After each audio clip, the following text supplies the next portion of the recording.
Okay, so we're going to interview you today about values and communication styles. And this information we're going to use for a project in our class for business communication. And the interview is going to take about 15 to 20 minutes. So let's begin. Can you introduce yourself and say where you're from? Yeah. Hello, I'm Agastya. I am from Bali, Indonesia. Although mostly I grew up near the capital, Jakarta. Oh. Yeah. So we'll start with our first question. This time. So do you prefer to live alone or with a joint family? I think most of the times I will prefer to live alone. Yeah. Instead of, let's say, living with a family that is not my own, I would try to stay alone. And your parents? What do you mean? Like, do you prefer to live with your parents or? Well, if it's with, let's say, with my own parents, that I might prefer to live with them. But let's say if it's with somebody else in the family, let's say like uncle or auntie, I think I would try to stay alone. Okay, second question. Do you prefer to work alone or in a group as a team? It is nice to work in a group if we can share ideas or we can, how to say, like work together. But otherwise, it will be really hard, and that's actually why most of the time I prefer to work alone. Okay. Yeah. But it would be really nice to work in a group if we can like, share or we can go together as a group.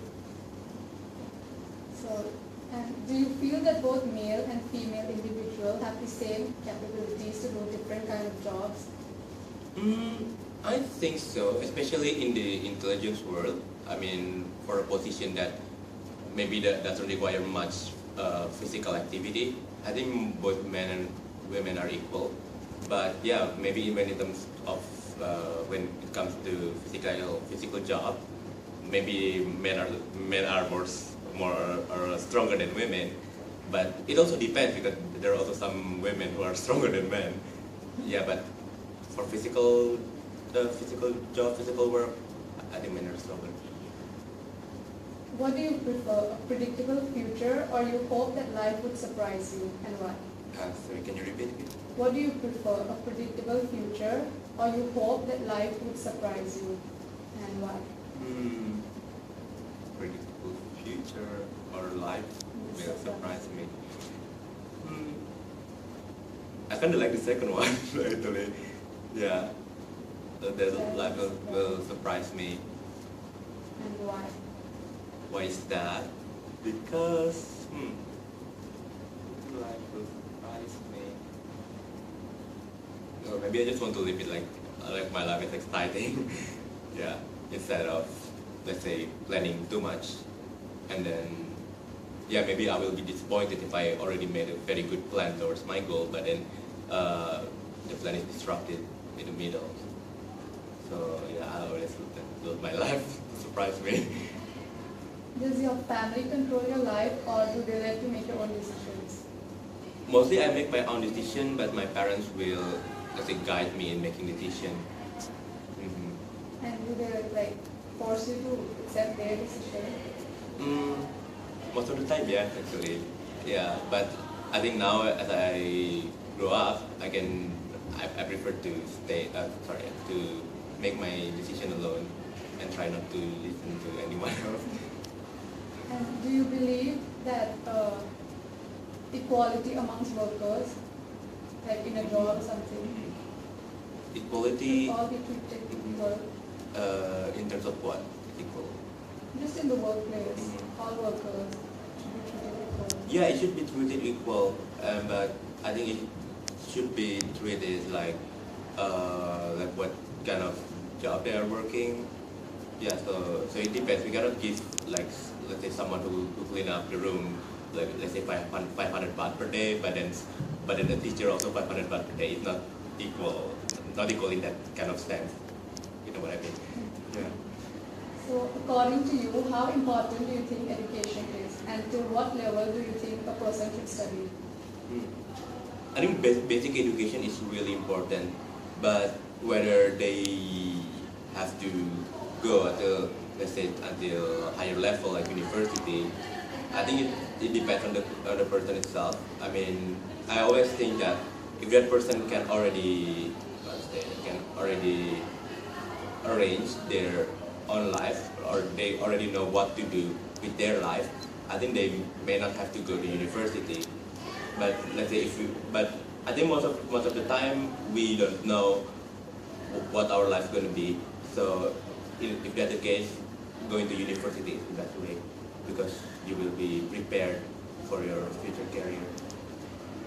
In your culture, how important are the elders in your life? Elders are important. Yeah, we respect them a lot. They are, well, they obviously they have much more experience than us, than the younger. Yeah, and we can get our values from them. So in class, do you usually try to understand your courses, or you just memorize them to get good grades? And why? Personally, I try to understand. I don't like memorizing it, and I'm weak at that. So yeah, I'm more like of understanding matters. Yeah. Do you believe in having a large group of friends, or just fewer friends but close ones? I prefer to have close friends, yes. But whether it is small or large, it doesn't matter as long as we are close and we can go together. Yeah. Would you like to have a high-paying job, or a job that you would be happy in? I like to combine both actually, but if that's the case, personally I prefer to have a happy job. Yeah, instead of money. I mean, I just feel like money is nothing. I mean, in terms, it doesn't bring happiness to our life. We can have the most money in the world, but it doesn't mean that we will be happy. So you prefer to have a happy? Yeah. Would you do something unethical to win a competition or to get success in life? I try not to do that. Try not to do that, but sometimes it is because of the society. Like when everyone do that, sometimes we are forced to do that as well, and that's hard. I'd like to stay away from that, but it's almost impossible. Does your family have any rules and regulations that you must follow, and do you follow all of them? Like what kind of rules and regulations? Any rules that, like in your family? Like some ideas, can you give example? Like how should you live your life, or how should you make your decisions? Not really. My family is not that strict, but some other family maybe. Even your family, you don't have any rules. Yeah, definitely. Do you care what society might think about you? Unfortunately, yes. Yeah. I grew up in a society that I think everyone cares about each other. I mean, it's like what they're doing, what they're gonna be, and yeah, there will be like a big pressure in the society. So now we talk about communication styles. So what topics do you usually discuss with your friends and family? I normally discuss about the job or the study of that person, and then especially with my family, I'd like to talk a bit more about politics or about what's really going on the country. That's really my favorite topic to talk with the family. Are you usually straightforward in what you speak, or you like to beat around the bush and then say it? I'm trying to be more direct right now, but I think growing up I'm really indirect. Sometimes I'll be like, oh no, thank you, but I really want that. Yeah. And if you're straightforward, is it considered to be too harsh to the person you're talking to? Sometimes I feel like it, yeah. It would be considered as rude? Yes, but again, I think it depends how the person communicates. Yeah, some people may try to soften it a little bit with it's using different tones, but if someone just say, no, that I can consider it rude. Yeah. Do you often make sarcastic comments on information that you disagree with? Not that much. And does it consider being rude if you are sarcastic? Sarcastic? I think if we are talking like person to person, or we are talking about this sarcasm in front of that person, well, that will be really rude. Yeah, but maybe if you're sarcastic about, let's say, about politics or about the government, about what's going on in this world, about entertainment, I think being sarcastic is just fine. For entertainment purposes, mostly. If you notice a stranger looking at you, would you smile at them or just look away? I think I look away. Yeah. Would it be considered offensive if a person interrupts you while you speak, or would it just show that the person is interested in your conversation? It sounds a bit rude to me if they like cut me when I talk. Yeah, I think that's considered rude.